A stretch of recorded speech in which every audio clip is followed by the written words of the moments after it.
And welcome everyone. This is Debbie Mayberry with National Kitchen and Bath Association. You're here for our third webinar of the month on architecture and design. And you're here for holistic wellness, healthy families and a healthy home with Paula Kennedy. So she is a certified master kitchen and bath designer. She's CLIP certified, color certified. And we also want to thank Geberit for their generous sponsorship for today's session. And Paula, we are ready to go. Thank you. Oh, thank you, Debbie. Thank you so much. Welcome everyone today, for whether you're here live with us or listening to us later online. Thank you, NKBA, for hosting all of these amazing talks. And I was just listening to Debbie list through all of the topics for next year, and especially January. What a way to kick off the year with all those topics. I can't wait to sign up for some of those. Geberit, thank you so much for your sponsorship this month, and actually throughout a lot of the year. We wouldn't be able to do this without our sponsors. So welcome to Holistic Wellness. Thank you, Debbie, for the introduction. I am really excited about this topic. I think for those of you that have sat in on my topics before, they are labors of love. They're things that I'm passionate about. They're things that I am always continuing to learn about. And kind of like to turn around and share what I've been learning. Healthy families and a healthy home. I zeroed in on this specifically for this topic because, like many of you, I have sat in on many webinars this year, many of which have been very wellness design focused. And I wanted to approach it in a way that really resonated with myself, with my clients, and to help all of us kind of get a big picture, which is why I chose the word holistic. It's a big topic, and I wanted to introduce it in a way that'll help you kind of break it down and make more sense of it. So let's dive in today. We're going to talk about, the big picture. What does that mean? Certifications that support this topic. I'm going to introduce you to the International Well Building Institute. There are checklists. So I read your evaluations after the CEUs, after the webinars. So you have asked for resource lists, and today you are going to get a huge resource list, checklist. When Debbie sends the email out to ask for your evaluations, there will also be a PDF attached to that email. Download it, save it. It is like every list that you're going to see today is in that document. There's website links, my book list. So hopefully everything that you see today, you will be able to get in that list and use for your own businesses and your own clients. So thank you for asking for that. I think I've known that was going to be necessary. And you know what? That's what I needed. When I listen to other webinars and CEUs on these topics, I like having that checklist too that I can refer back to. We'll touch on a few concepts and highlights. And then there's other things like hygge is my new favorite thing. It took me a while to learn how to say that. And this image we're kicking off the day with is very hygge. It's very cozy and warm, and the fireplace and the woods and the natural materials. And you'll see themes of that throughout our conversation today. Wellness, I believe, is the newest major category in the architectural design build industry, right along there with sustainability, universal design and technology. I feel that wellness is more of a culmination and a broad umbrella that captures sustainability, universal design, and technology. I was first introduced to this concept last year with CEDIA. Going to the CEDIA show. Also, as defined by the Global Wellness Institute, wellness is an active pursuit of activities, choices, and lifestyles that lead to a holistic health. I do believe that emotional well-being is just as important as our space and how we feel, healthy spaces. And I'll share some of the books that I've read. Self-care requires a bubble of protection for ourselves and others in our households. So how can we support ourselves in our own homes and then help translate that to our clients? I do believe that we need to learn how to practice these things in our own homes so that it's easier to educate our clients. Holistic, we pretty much all know what that means. It's the big picture, like every part and piece of the picture, right? And even beyond just our physical space, I do feel like we're going to be approaching this from, the physical, mental, spiritual, and emotional, those spaces in our homes. How can we support and nurture those in our homes? Part of my mission statement, and I think why this all resonated so much with me, is that I am creating a better quality of life for my clients. You all, as designers and specifiers and suppliers in this industry, you are creating a better quality of life for your clients. And how can we do that better? Many of us are stellar with the universal design, and many of you are specialists with sustainability. How can we bring that broader picture to them? So as I mentioned, you're going to be getting a fantastic PDF with checklists. So you don't have to take notes. And don't worry, any of the fine print today, we're not reading word for word, but just know that those lists are going into that PDF that you will be receiving. And you can always go back to the recording and watch the recording again. So certifications that I believe support the wellness focus, of course, with NKBA, with our certifications, and introducing you to the International Well Building Institute. They have a certification. It's very similar to the LEED certification for homes. So there's a Well AP certification. I've been taking their classes all year and hope to take their certification this fall, or excuse me, this winter, to add that and round out my certifications with Living in Place and NKBA. And I think that this will really round things out for me. So this is where, of course, really leaning on the information and education that we've gotten.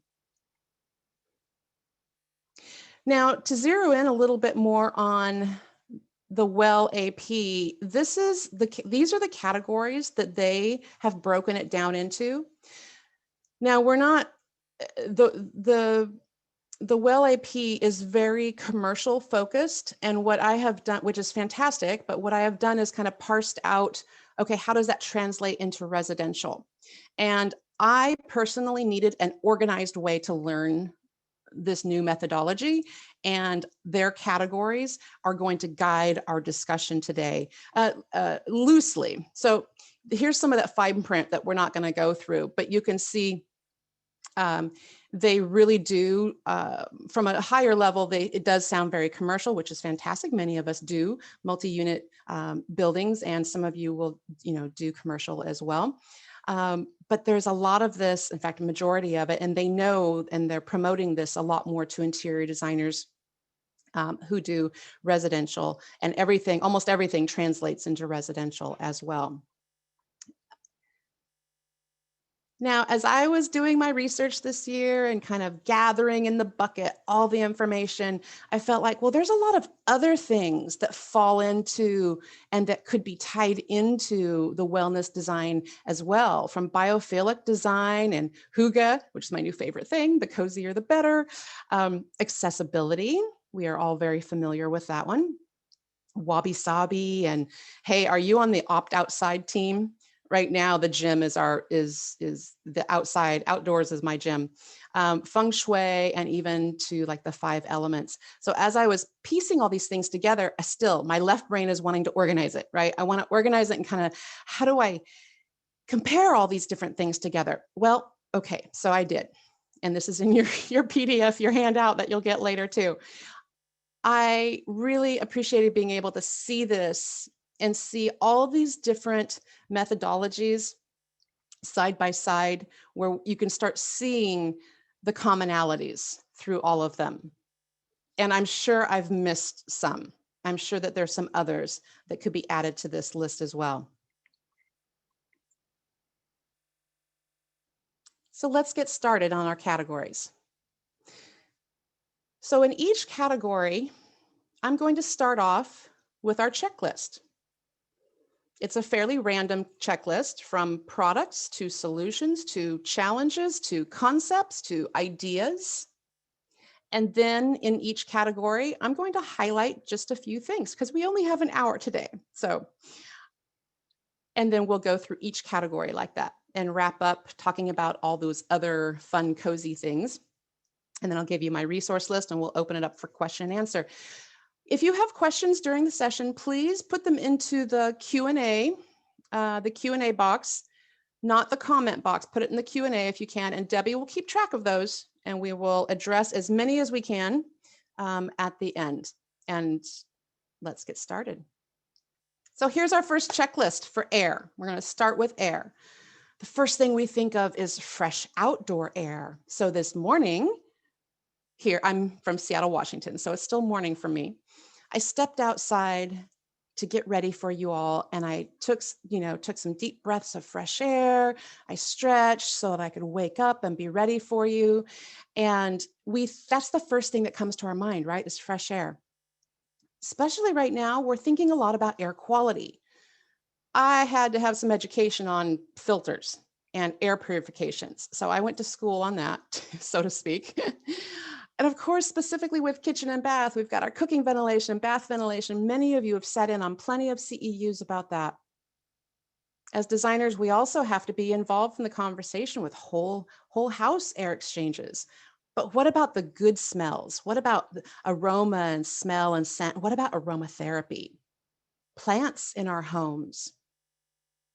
We need to learn how to control humidity in our homes. A lot of people, whether they've been diagnosed or not, actually do have allergies, some of which we may not know until we start fixing some of the problems, and then you realize you feel better.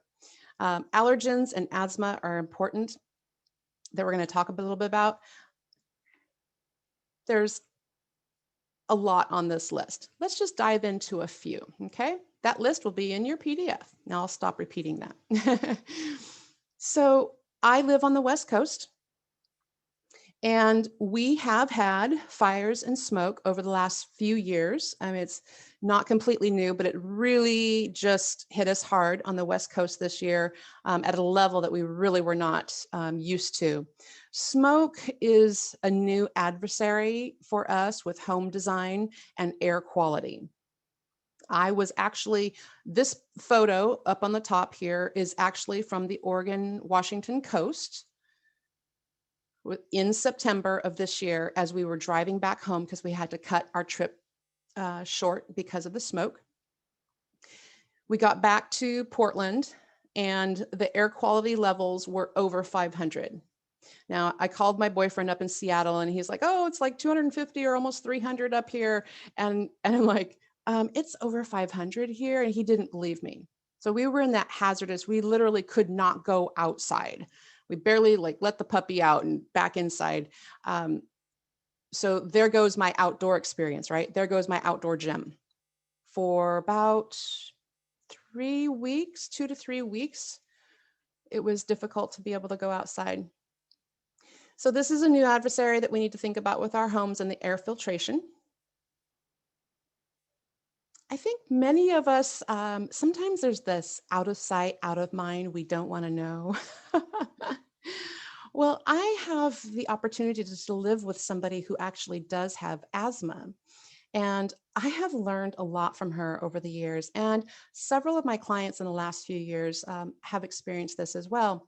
And we can have our homes inspected and do an assessment of where some of that humidity has caused mold in our homes.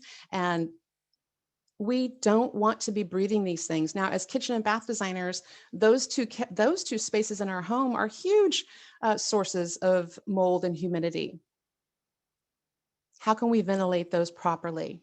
What are the hidden ones from doors and windows up in the attics or down in the basement?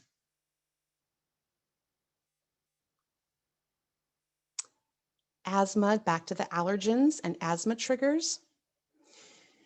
It's like I said, it's been a learning experience for me. From pet dander to our furnishings to what is down into our carpets that we can't see when we vacuum it. We think it's clean, but is it really? Where do these things hide? I have now become take your shoes off at the front door to reduce some of the just, the debris that's coming into the house. I love a good wood burning fireplace, but the toxins that that puts off and some of how that affects the air quality. Some other things I want to point out here. Let's give one of the reasons why I love the wall hung toilets is it is easier to clean around. There's less chance of some of that remaining mildew or humidity under the toilet. So let's move on with this. Here's another great assessment that we can look at and talk to our HVAC contractors and with our builder to talk to them about how can we address air gaps, air leakage from our homes. Now, I know that we have to have a certain amount of air exchange, bringing fresh air back in, but when you are dealing with a client who has either allergies or asthma, we also have to be careful about filtering that air that's coming back in, right? But where are these heat losses? And this goes to temperature control for our homes as well. There are a tremendous amounts of gaps and leakage opportunities in our homes. Now, I know that the newer the home is, sometimes the tighter the home is built, and even much more important to filter that air. But I would rather have that scenario where it's a house that's built really tight, and then I can control how I filter the air that we are bringing back in, versus some of these older houses or homes that have not been built very tight and there's a lot of leaks and gaps. And yeah, okay, you don't have to have this whole home air exchange system, but the air that is getting in is not filtered. Okay, that was a new concept for me. I finally have learned a little bit about what HEPA is, high efficiency particulate air filters. Now you're seeing a lot of these being advertised on TV and social media, and there's, a little air filter for your desk, or I saw one yesterday that was for your car. You plug it in for your car. You really need to dig down deeper to find out the quality of these filters. Most of them are in this 0.3 microns. That means the particles that they are capturing is 0.3 microns or larger, which is good, but we can do better. And some of our clients are going to need better, down to 0.1 micron, which is going to filter out way more than a lot of the ones that are on the market right now. This is a great website. Helped me learn a little bit more. There's an H13 and H11. And so basically when you're looking for air filtration, you do want to look at that 1 micron, down to the 1 micron. The H13 is the best one, and it's a medical grade one. And not all your clients are going to need this, but again, we need to be educated and aware of what is available so that when it does come up, we can be the go-to person for them, right? I don't know how many of you saw this at KBIS last year, but I saw there's a couple brands, a couple manufacturers that have this for removing odor and kind of refreshing clothing. It'll help you save money from taking clothing to the dry cleaning, sports gear, teddy bears, all kinds of things to help refresh. I was super happy to see that it was actually financially very attainable as well, not super expensive. It'd be great to put either in a laundry room or in a closet. So I put this into the air category. I think it's a nice new product that we could be utilizing with our clients as we're doing en suites with our clients or redoing their laundry rooms. Now, the good side of smell, the good side, aromatherapy. I love some of the steam units that have, the cartridge for scents and essential oils. Make sure that you're using the right essential oil that is approved for that system. doTERRA is one of the many brands that I'm familiar with because I know it's all natural. But look at the list here on the right of how scent can help change how we feel. Stress relief, boosting our energy, headache relief, sleep aids. I'm going to be talking about sleep several times through the rest of our time here as well. Talking about sleep, getting extra oxygen at night is important. There's a list on your checklist that you'll receive of the top 10 plants that are good for producing oxygen in our homes. And of course, they're also filtering some of the toxins in our homes as well. And there are some that are really good for our bedrooms, like orchids and aloe vera for producing, or I actually happen to have an orchid in my room, and I didn't know this. So that was a nice little treat. Could be a nice gift, parting gift, if you're doing an ensuite remodel for your client. A little parting gift as an orchid for their bedroom. Let's move to water. Water and air, both of these two are like essential for life, right? And it's essential to have the access and clean, fresh, clean air and clean water to help keep our families healthy and thriving in our spaces. Our checklist for water is similar in some respects to air as far as clean water, purification, filtration. I had to do some learning about this category as well. Definitely, if you've heard me talk before, let's stop wasting water by pre-rinsing your dishes. I can't say that one enough. Let's make sure, even if you don't have a water outlet with your refrigerator, make sure you're at least still purifying the ice cubes. The water to the ice cubes should still be filtered as well. Of course, spa therapy, checking for leaks, having leak shutoffs for the home. How do we get our kids or other family members to kind of wean them off of pop and soda? And how do we get them to reach for that fresh water instead? I know this is a challenge for many of the clients that I work with that have kids. How can we help? A lot of the things for our health and wellness is like having that accessible right in front of our eyes, easy to grab, easy to, and satisfying, that is going to like quench what we're craving. Sparkling water is something that I think a lot of us have leaned towards. It's like, it's not just regular flat water, it's just a little bit nicer, right? And there definitely are some benefits with using the sparkling water. Now, back to KBIS again this last year.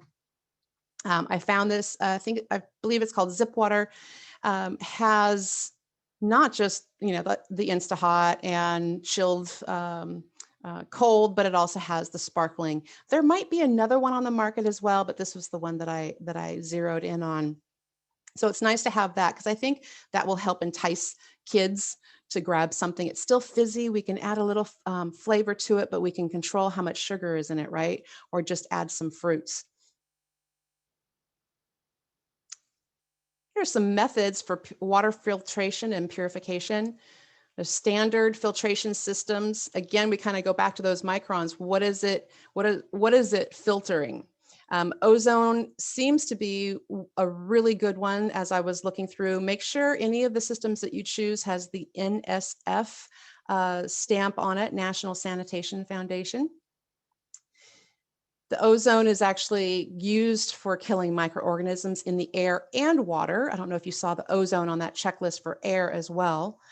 Also learning a little bit more about the UV water purification, which has been a more effective method with getting the bacteria and viruses and parasites out of the water using the ultraviolet light.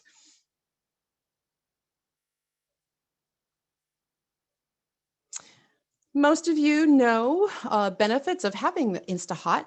I have become much better at specifying and putting this on the client's plumbing list or fixture list or appliance list every time. I just add it to the list, and then it's a discussion point, and most of the time I can sell them on it, especially the one with the cold filtered as well. And just like that first faucet I showed you, everything is filtered.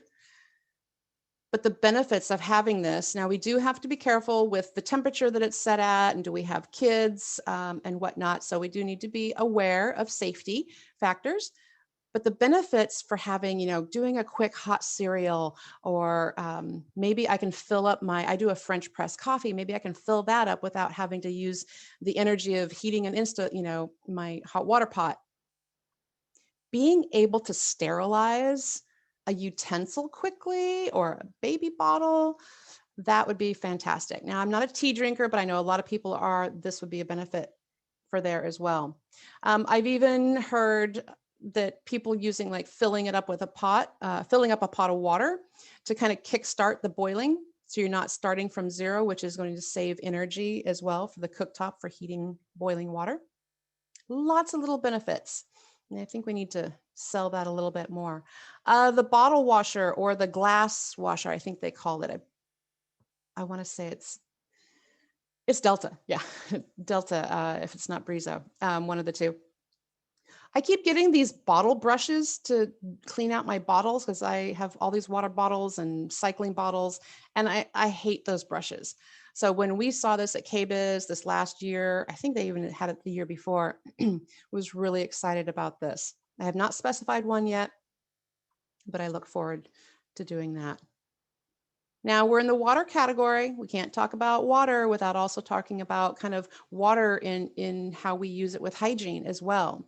So I've attended a few really good, well, one in particular, really good webinar on talking about the bidet and talking about these things. We need to get over the, oh, it's silly, it's uncomfortable, it's very personal conversation with our clients. We need to get past that real quick so we can start helping them support making these decisions. Now, this could be in almost a lot of the categories with the heated seats. That could be in our heat category as well. But I think these are going to be really important, and it has been interesting to see them sales going up on these this year, which is great. Water therapy, which just makes me so happy. And I miss going to the spa and the salon or the sauna. I miss that so much. But how can we bring that experience into the home? It's going to be a long time, I feel like, before I'm going to be comfortable going back to the gym and using the sauna. So having access in our homes to some of this type of therapy, I think is going to be really important. And hopefully you see that we're beginning to specify this more for our clients. This list of benefits from spa therapy, and that can be steam, sauna, soaking, the water therapy, is phenomenal. Why would our clients not want to do this, no matter what age we are? I mean, this list is fantastic. Reducing joint pain. Heat is a phenomenal healer for joint and muscle aches. I actually had a heat pad on my back this morning. And it's like magic. I didn't take any Tylenol or anything. It does help us sleep better as well. It helps detoxify because we're sweating, if it's hot, of course. So zero gravity, last year when I went to CEDIA, I got to get into one of those chairs. It was actually the Delos booth. And I got into one of their chairs, kind of a zero gravity chair. And they put the mask on me and let me listen to meditation music. And being in that position, that zero gravity position, is really amazing on our bodies and our joints and our ankles and knees, and just being able to relax from that pressure. And of course, I think most of us saw this Toto tub a few, what was it, 2-3 years ago at KBIS.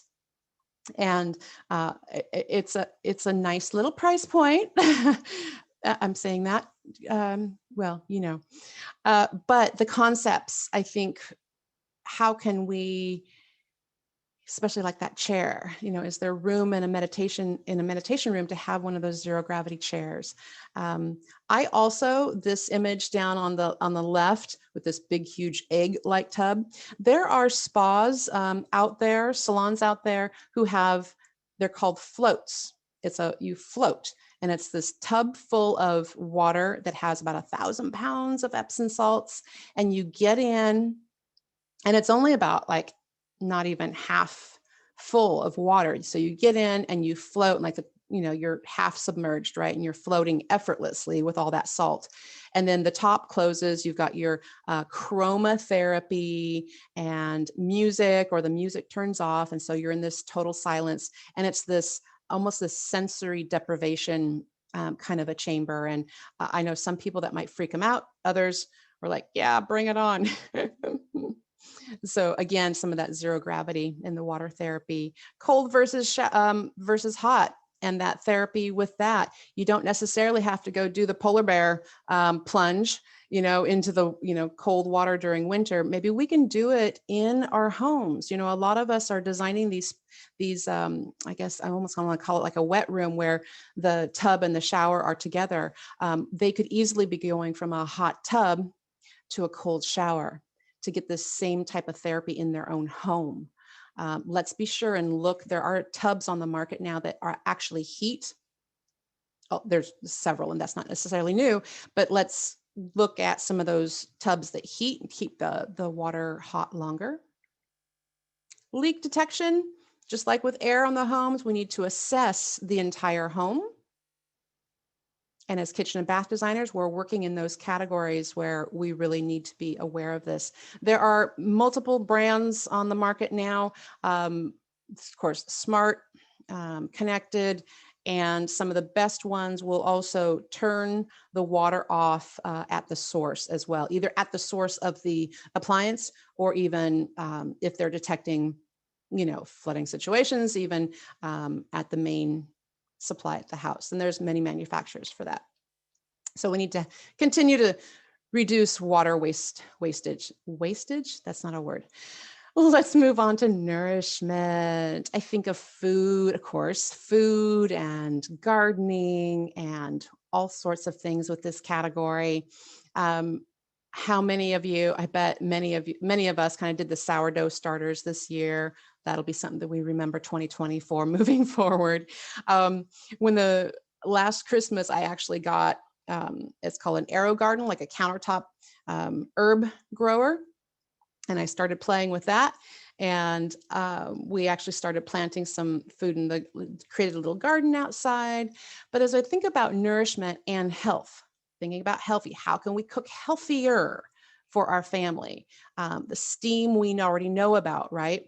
What about air frying, juicing? There's a lot of different ways. How can we reduce the food waste from our homes? You've probably heard, my presentation on food preservation before, but I'm going to highlight a couple different methods here. We all also, especially as we're doing whole house remodels, we need to really be talking to our builder and the electrician and the homeowner about, we need to add a generator, a whole house, like a home generator. There's so many of the things in our homes that if the power goes out, we waste food, medications isn't kept at a cool temperature, et cetera, et cetera. So keep a home generator on your list too, if you're doing a whole house. Let's jump in. Okay, so I talked about the sourdough starters. I tried and failed, but but so much of what we want to do with our food that we bring into the home, we want to control the temperature and ventilation and light and humidity with our foods, so we can help it be accessible. When the kids run into the kitchen, we want them to grab something that's healthy versus grabbing the unhealthy snack, right? So we have to have it fresh there for them, or they're not going to grab it. Or if they're, something is a little too ripe, they're going to bypass that. So a few statistics. SaveTheFood.com is a fantastic site for learning more about food waste and reducing food waste. I actually, for the last year and a half, almost 2 years, have been purchasing produce from Imperfect Foods. Imperfect Produce or Imperfect Foods. They changed their website name to Imperfect Foods to help reduce the waste, the amount of produce waste. This website was fantastic. And I know I've heard a lot of us kind of talking about and speculating how things are changing and how we use the space, how things come in and out of the kitchen and the home. And this is going to give us a lot to think about as we are ordering, more food delivered, whether it's the Imperfect Produce or growing our own food. How can we store that food, to keep it longer? How are we dealing with waste that comes out of our homes, and how can we redesign our homes to really support this new way and these new ways, healthier ways of bringing food and working through from preparation to storage to the disposal of that. Here are some of those in-home growing, whether you've got a garden space outside or bringing it inside. There are so many options. There was a one at KBIS as well, and I can't remember the name of it off the top of my head. It starts with N, but it was a much bigger unit. And this little arrow garden is the one that I've got on my countertop, and it worked. Some of the seeds didn't, and some of them did. But it was nice having the fresh basil this summer.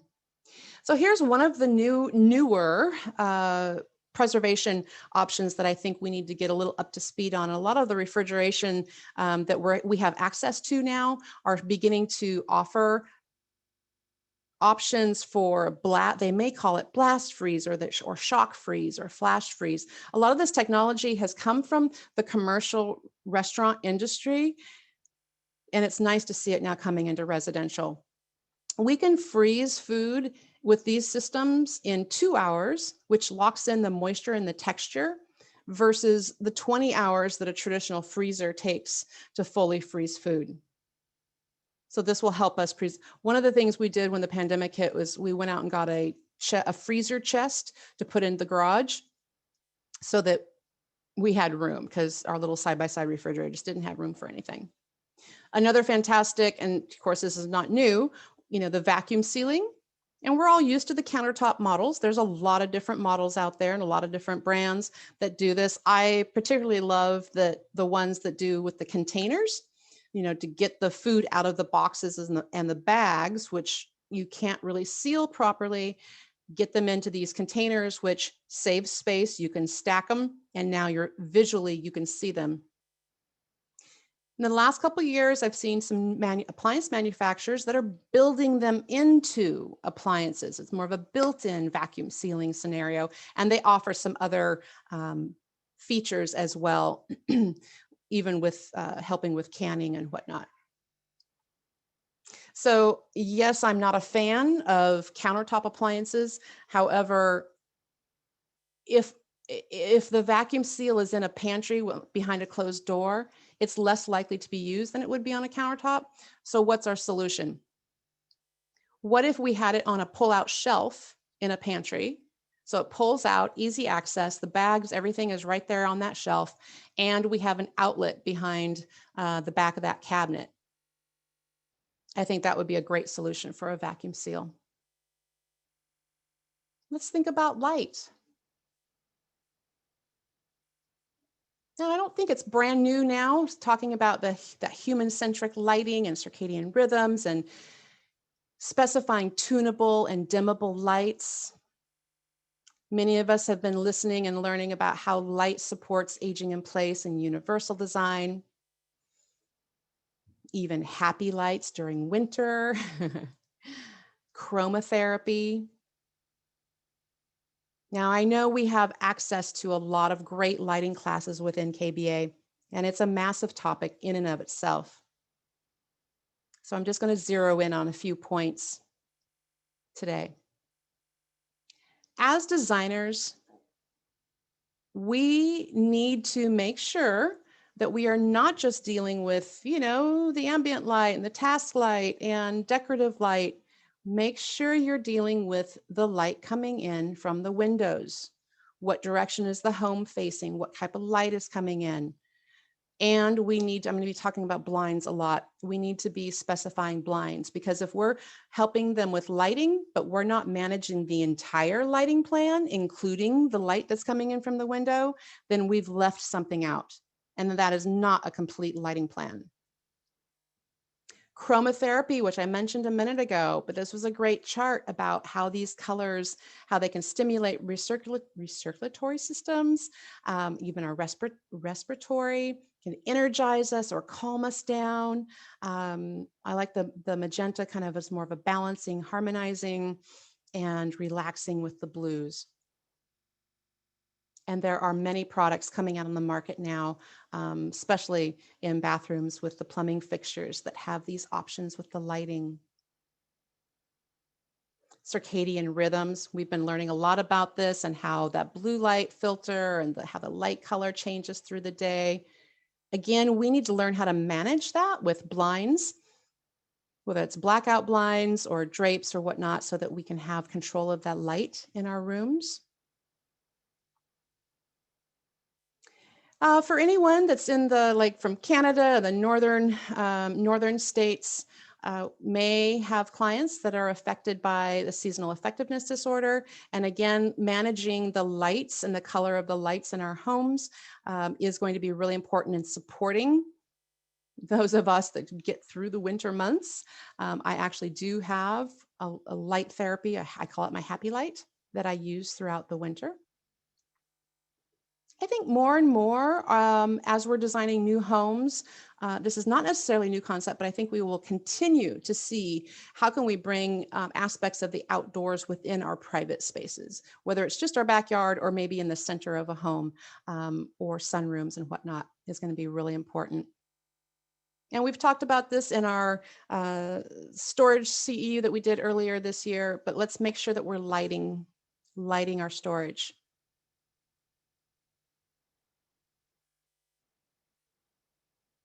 Here's the blinds and what I was talking about. If we're not managing the daylight coming in from outside, I believe we've really kind of missed the mark on a complete lighting plan for our clients.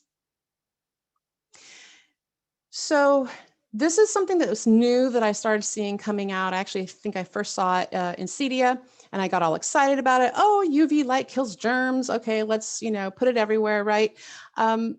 There's a lot of debate about this, and there's different types of UV lights, and there's a lot of products on the markets that are not going to be good for us because, of course, it's not good for humans to be exposed to UV light. So I kind of reached out to our NKBA lighting expert, Doug Walter, and kind of really helped me understand a little bit more and point me in the right direction. So we're still debatable about the lighting. UVC is fine for water and air disinfection as long as they're in enclosed systems where we are not exposed. So we do need to be careful about how we're specifying this. If we kind of got excited, ooh, we can kill germs with this. So this Philips website, which is on the checklist that you'll receive, was a great site to learn more. So UVC is the one that will at a range where it can kill the germs, but again, in enclosed, encased systems. When I think about movement, my first thought is exercise. How can we have home gyms? And we've talked about, Peloton sales have increased during the pandemic, but it's more than just physical activity. It's also how we flow through our homes. It's the ergonomics, which we've learned a lot about with universal design, right? How can we design some home gym spaces or a corner or a nook in a home, in a garage? I just saw this mirror system, which doesn't take up a lot of space, but it's like a smart mirror. It's got the TV with it, right? So then you've got a trainer who's sitting there saying, hey, go, go, go. Kind of like the concept with the Peloton. When the new NKBA guidelines come out this next year, you're going to see a lot more bits and pieces about things that could easily fall into the wellness category. And you will see a list that kind of gives some size and spaces that we can design into homes for different equipment, exercise equipment. And again, the movement through our homes, the zero barrier entrances, not just to showers, but also into front doors. How we reach for things and lift things. Are they comfortable for everyone? Is the home easy to visit by outside members of the home?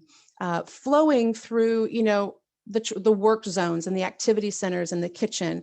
The traditional triangle is not gone. It's just, we have blurred lines of the triangle now, and they're overlap, and there's more of them. And we need to think more in terms of, and you'll see this in the new NKBA guidelines, where we think more in terms of the work zones and activity centers than the traditional triangle that we all kind of grew up with in the industry, right? It's evolved. It's still there. It's evolved. But placing things, the main goal is to conserve energy. And how much energy does it take to complete a task? This category is very hygge. For me, I love the comfort right now, especially in the Northwest. And I know many of you in the northern states, it's like we all want to get cozy until it's March. And then we're like, okay, I'm done with it. Thermal comfort. Biggest point is we need to have ways of managing it. How do we manage it through the home? Each user may want something different, right? And it's not just heat, it's also keeping it cool. And we need to have that happy balance for everyone in the entire house, right? And how can we control it in different areas of the home? Taking that chill off, creating the ambiance. Fires are fantastic for that. And now, as much as I love the snap, crackle, pop of a real fire, we do have to be aware of some of the toxins that it will put into the air. And so some of these other systems are healthier options. I mentioned this a little bit earlier about spa therapy, but specifically here, the sauna and the steam. Of course, we're talking about heat and the benefits of having heat. And I love these examples of that sauna that's built in and attached to the shower space. These are some of the nicer looking ones that I've seen that are in home. And so I want us to start thinking about, how can we design this into an ensuite? Don't forget to heat the seat. If you're doing a steam or a sauna, we can heat the seat. And if you didn't know that you could heat the shower pan, you can. The last 4 bathrooms that I've designed, almost every one of them have had towel heaters. Now, between floor heat and the towel heaters, we can really heat that space without additional heat source. Sound, I want to think of it in terms of noise pollution. And not all sound is bad. But now that we're living at home a lot more, I think we're much more aware of how loud or noisy our homes are, from the furnace to the refrigeration to the ice machine, and exterior noise. What's coming from the outside now that the garbage trucks and the landscapers and whatnot? How can we create some better sound control in our homes? And some of us may have people in our lives who have hearing challenges. And how can we help mitigate some of that? Let's talk about some of the products that I think are going to help. First off, if we're redoing a whole house, let's change our interior doors to solid core instead of hollow core. I also learned from a class this year about acoustic plaster. And in the list, you'll have a website for more information on that, and you can Google that, acoustic plaster for absorbing sound. So everything we want to do is to help absorb the sound with acoustic panels. Now, I have not been excited about a lot of the acoustic panels because they look a little bit too much like home theater or commercial, but there are beginning to be more that look more like pieces of art or that can be hidden in a different way where you don't really know that's why they're there. And of course, we can use drapes for that, right? Drapes and window treatments. Now, sound is actually a mechanical wave, and it needs something really dense for the acoustic properties to kind of slow the spread of that sound wave. And so often the drapes that will help do this, the dampening curtains, are also really good for blackout blinds for bedrooms as well. And again, if we're doing kitchens and baths and en suites, if we're not doing window lighting, managing the light at the windows, we should. Area rugs are sound absorbing, furnishings, art, anything that's soft and textural is going to be more sound absorbing than something that's than a hard surface will be. Here's a little bit more of that exterior noise. Now, I know a lot of us are getting into exterior living, exterior kitchens, outdoor kitchens, and we're expanding our living space outside now, right? Well, how can we manage and work with, and if you haven't started working with like a landscape architect as you're designing outdoor space, we really should. I don't necessarily see myself becoming an expert in hedges and exterior plants, right? But working with a partner to help us How can we bring in some sound control in our own yards with the hedges and fences and screens and different things? There's a lot more delivery trucks than there used to be. Now there's the good side of music too. There's the good side of sound, every time I go for a walk, I have my music on, right? And how many of us sing in the car? And music is also very healing and emotionally balancing. And of course, if you're in a house with, 5 different people and they're all wanting to listen to their own thing, how can we support that in the home as well? If you're a yogi, you may be familiar with sound baths. And again, we're talking about the wavelengths of music and how that, or sound, and how that affects our brain and can change our brain waves as well. So many materials that we could be talking about. And some of you probably know way more than I do on sustainability and sustainable products. Later this year, I'm going to be doing a new CEU on surfaces.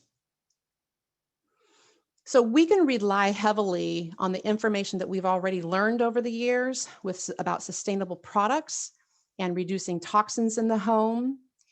We can also think about color psychology, materials that will help reduce germs, whether they are naturally antimicrobial or they're materials that are safe to disinfect. Not all materials you want to, use some of the chemicals that we use to clean, right?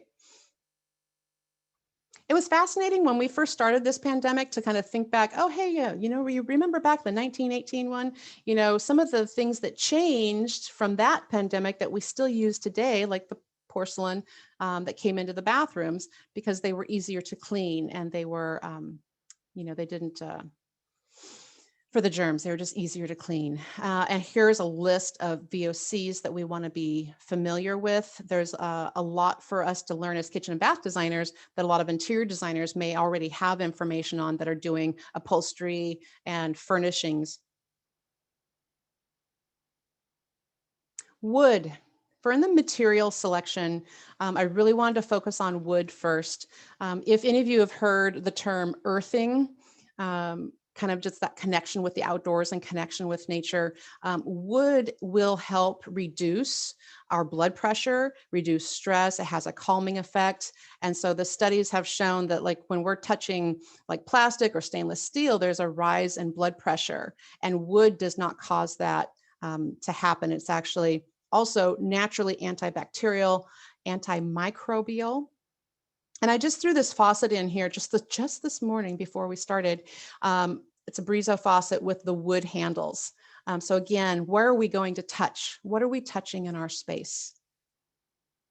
Now, something like this is a little bit more sound absorbing than, polished stone as well.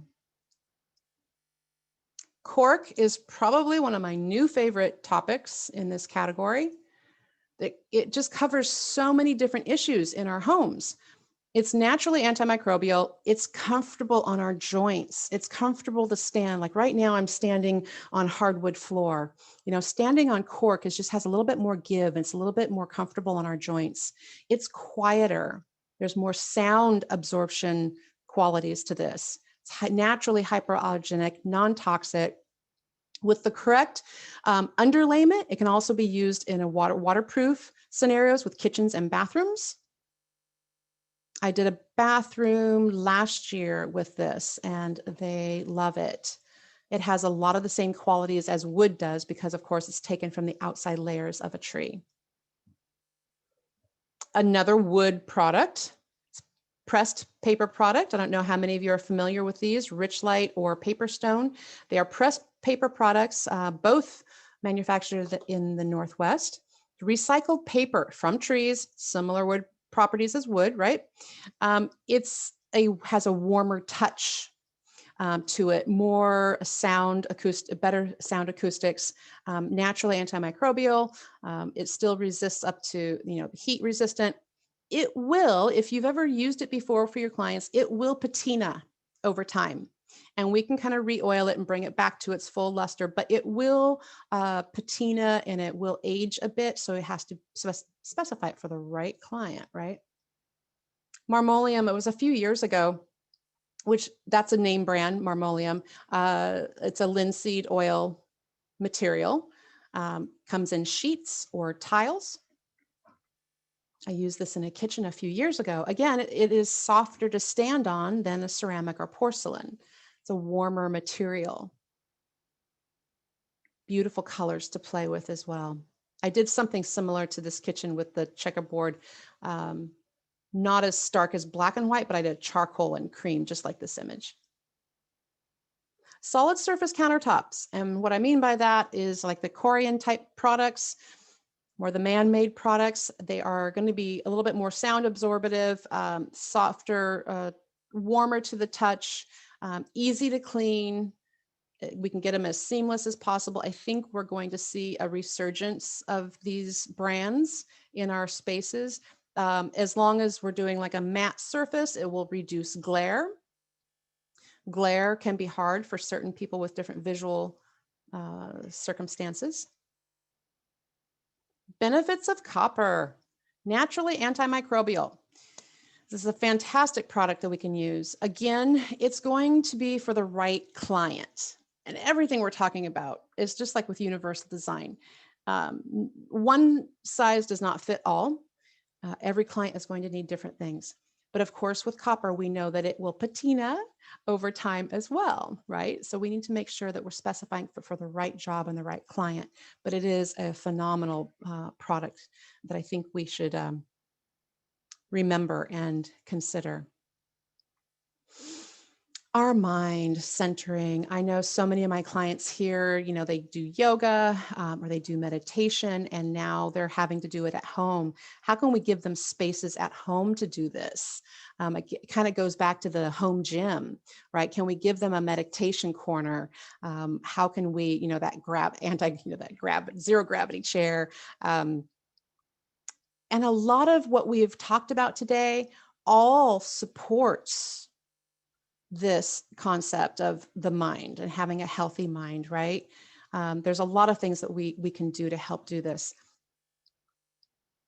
A few fun little things, exercising the brain. I know my mom does puzzles. I read a lot, music, pets are huge. And as we're thinking about our pets and as our family members, we've seen a lot in the last few years of you know, where the food bowls go and access to the food bowls, access to the food, you know, those big, huge bags from Costco. And how can we create healthy centers for the pets as well? Centering, yoga, meditation, breathing, grounding, quieting the mind. Let's give them little nooks and corners in the house to be able to do that. And community, of course, we know community with our homes. I mean, we're with our families, right? Hopefully we're with our families. I know we haven't been able to see our families this year, and Zoom has had to suffice in the time being, but we know that the kitchen is the heart of the home, and that's where everybody loves to hang out, right? We have that, and we have got such a huge, more understanding of what togetherness means.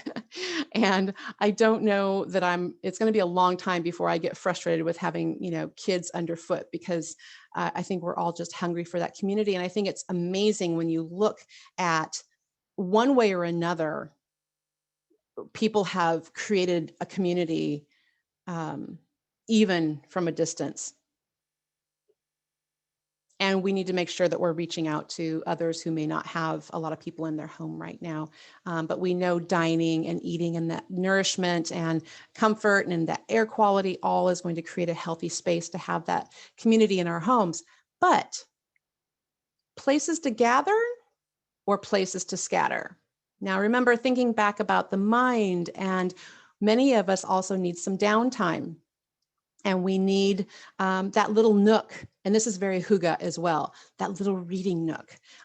If you've seen a lot of office design in the last few years where they have the open office spaces, and then some of them started having these little pods, they kind of called them the little pods to get away and for silence and to have that place to go away to recuperate.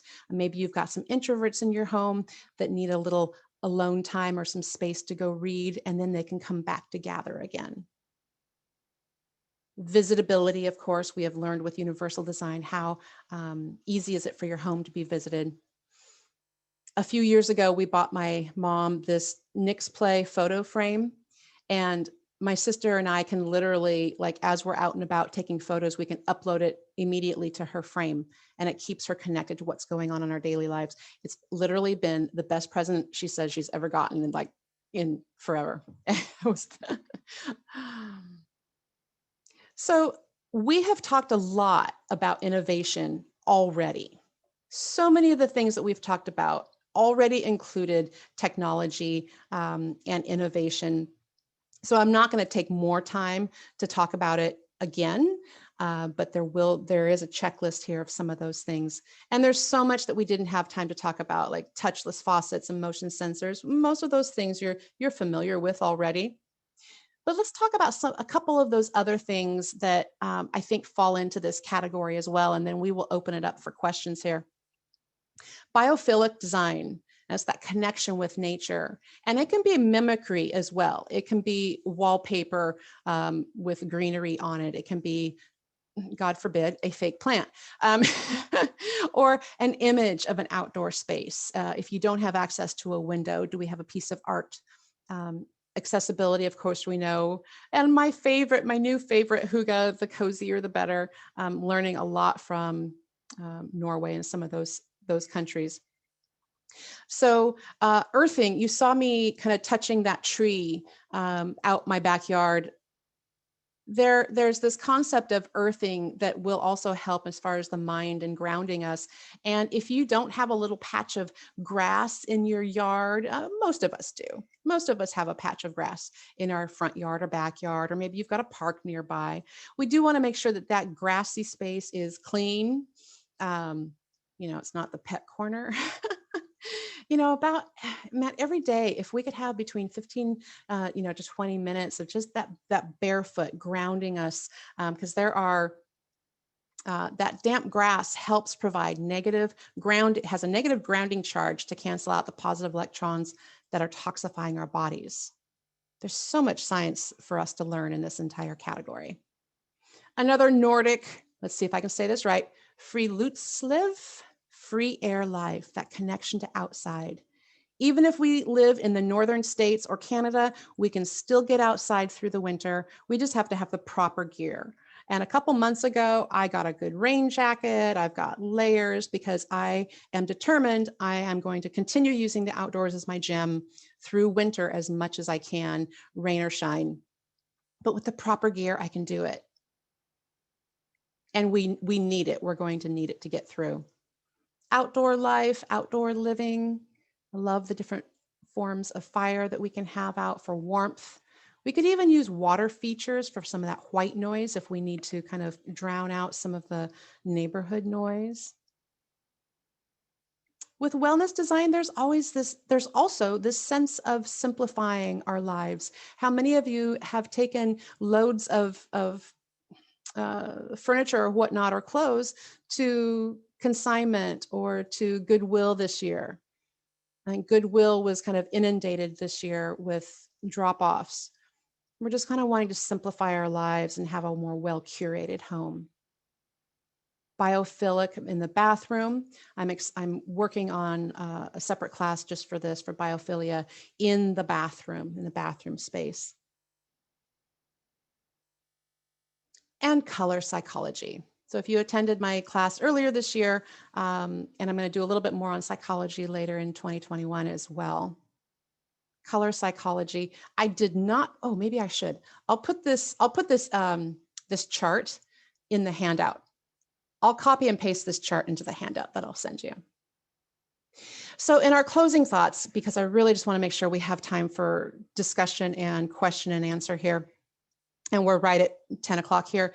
Health is not just about what we're eating or doing, but it's also about how we're thinking and feeling and looking after ourselves and our families. So how can we do that in our homes? How can we help design for our clients, for ourselves too, though, for ourselves and for our clients, to have this healthy home for our healthy family? These are some of the resources. Jamie Gold, one of us, One of our members, Jamie Gold, wrote a book, Wellness by Design, earlier this year. And that was one of the first books I read as soon as she published it. Also, this fantastic little book of Huga I devoured that this year. And also Healing Spaces, the science behind of place and well-being by Esther Sternberg. Of course, introducing you to the International Well-Building Institute, Living in Place. And I'm an ambassador of the Living in Place Institute and proud to be part of that organization, as well as in KBA and wrapping that all up together. Thank you, Gebrit, for your sponsorship for this month. And thank you, NKBA. And I would love to open this up to questions now. Thank you so much. Thank you, Paula. This has been great. Are you still with us? Yes, I am. Sorry, let me go back to Perfect. the screen share again. Okay, this has been fabulous. And we do have questions, so I'm going to jump right into that. So Jane just wanted to make a comment. So these are all in chronological order as they came in. So back in early on, you were talking about air, and Jane said sometimes there's mildew and allergens that are hiding behind really old wallpaper. So, wow, thank you. Yep. And then Anna is asking, this is interesting, what essential oils promotes more shopping? And how do you diffuse the smell throughout the space? That's interesting. Okay, so there are diffusers. You would probably, depending on how much square, I'm betting you're thinking about like a showroom or something. You remember, like if you have a kitchen showroom, and I think realtors do this too, is like have baking cookies, have cookies baking. That would be really good. That would be a smell that is going to make me want to buy an oven, right? It draws them in, something like that. As far as a particular scent that's going to make them want to buy, I think maybe more something of energy or whatnot, but bake some cookies. If you're in a showroom application like that, that might be really nice. Or something calming like lavender to help them relax, maybe, so that they can be open to hearing you. If I may interrupt. So Anna is saying, I'm not sure you can see this, but she's saying, yes, they have a showroom about 2,000 square feet. And she says, I'm thinking like under the Armour or Abercrombie, like Under Armour or Abercrombie. These are stores. Yes, thank you. Oh, yeah. Okay, great. So let's keep going. So Lisa wants to know what's better, dry sauna with the rocks or a wet sauna that's the steam room? That's an interesting question. I tend to prefer the dry. They both have similar benefits. They both have very similar benefits. There might be some slight variations. It's a very personal choice. I'd have to go back to some of the science behind if one is better than the other. I did not read if there's one is better than the other. I think it's personal preference. For some reason, I tend to really like the dry a lot better. And I couldn't tell you why. Okay. So let's see. Carla just wanted to put a comment in here when we were talking about essential oils. She says many of them are poisonous to dogs and cats, something as designers we should also be aware of. Yes, thank you. Absolutely. All of these things. And like I was talking about the InstaHot, it's fantastic, but we also have to think about the safety with our kids as well. Okay. And Lizzie says, how much energy does it take to keep the quick hot water temperature constant if it's not solar generated? Ha! Okay. You're getting into some advanced questions here. I do know that anytime we have that point of use hot water system, we are using a lot less energy than we are heating up the water tank and having it get all the way to where we need it. How much energy? I don't know. That's a whole sustainability advanced conversation that I can't answer. Oh, that's fine. Thank you. Let's see here. Rebecca, are there any particular brands that you're aware of that offer the vacuum sealing containers? So like no bag. She said this is new to her. Yes. Okay. Off the top of my head, the ones I think I've seen, Wolf Sub-Zero, check with Mila. Mila and Wolf Sub-Zero, start with those two. Okay. And then Start with those two. Mhm. okay, I'm just looking at some comments here. So someone, we were talking about essential oils there being toxic. So the one lady person, I'm not sure it's a man or a woman, but someone from InStyle Interior says pure essential oils are not toxic to pets. You must read websites from vets who specialize. Well, thank you. Thank you very much. And that's why I highlighted doTERRA, because I know that they are a natural one. Okay. And then Christina says, this is a comment, the Instant Hot uses less energy per use than heating a kettle on the stove or via electric plug. Okay. Amen. There you go. There you go. Let's see. So then the person from InStyle realized that you're not all the way through the presentation, but wanted to thank you for curating this information. This Aw. person says, I practiced this for a decade and have had an uphill battle. So kudos for a fabulous event. Thank you. And then Doug says, I'm curious what air quality interventions you've done in your own residence. It seems like one of the most critical elements of wellness. We, because I do live with somebody who has asthma, we, the furnace, our utilities company, they actually do send a new filter every, 3 months or 6 months, but she actually changes it every 3 months. And we got the better one, the one that filters out more than just the standard one. So we do that. A lot of, like, we keep everything super clean, more so than I ever have any place I've ever lived. Taking my shoes off to keep from bringing that debris in. We have a standalone air filter in the living room as well. So we have done a lot more because she is sensitive. Thank you. Here's a comment. So from Robin, this is hands down the best NKBA webinar I've ever seen. Oh my God, I love you, Robin. Oh my gosh. I And was so nervous this morning. and I've been taking these for many, many years. She says she can't wait to get the PDFs and the recording. So thank you for that. Thank you. I was, literally there's so much information here. We could talk about this for days, We could. but I knew what I needed was that list. And I just hoped that it would resonate with you as well. Good. And then so Benita said something about a solution here for the handheld vacuum sealer. Takes no space and really keeps food fresh. Cut white onion, 3 months later, still fresh as day purchased, been using for years. So there you have it. Yes, my boyfriend just got another one that from Costco. That's just a handheld unit, much smaller, and it has all the bags and the containers as well. And I will put that brand in the PDF as well. Okay. I'm going to keep going, Paula, because I know we're a little over time. Are you still okay to keep going? Oh, I'm totally good. So Okay. whoever wants to stay in Q&A, I'm here. Awesome. So Karen says, do you know of a spray-on material or similar that can go on a basement ceiling between the exposed joints to deaden the sound without installing drop ceiling panels? Boy, I have that question too. And then she's also asking, does rich light and paper stone scratch? So two different questions Okay. here. Yeah. First the paper stone. Yes. It is a material, kind of like the copper, that it will patina. It is soft. It will scratch. It can be buffed out. It will patina over time and kind of age. So got to specify it for the right client. And it can also kind of be oiled and brought back to its full luster as well.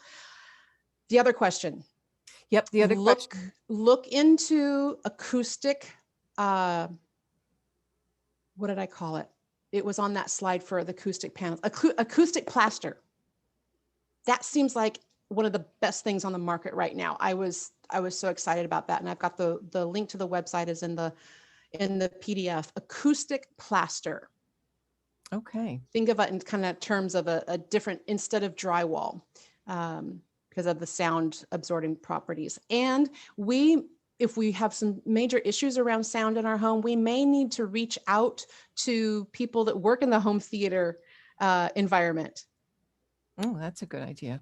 Yeah. So Rhonda was asking, you talked about this towards the end. Can you include the link to the photo frame you bought your mom? That's an awesome idea. Yes, it's Nixplay, Nixplay. Nixplay. Okay, great. Thank you. Yeah, I swear it's the best present we ever got her. That's cool. So Stephanie, she says, I love a wood burning fireplaces. I But know. she says, how do I get that feeling and sensory connection and ensure it's safe? She says, I really don't like gas fireplaces. Any ideas? Okay, reach out to your local fireplace. I've got one here on the in Seattle that is my go-to, and there are some that it's all about the installation and the type of glass cover that's containing, those toxins, and it's all about the ventilation to the exterior.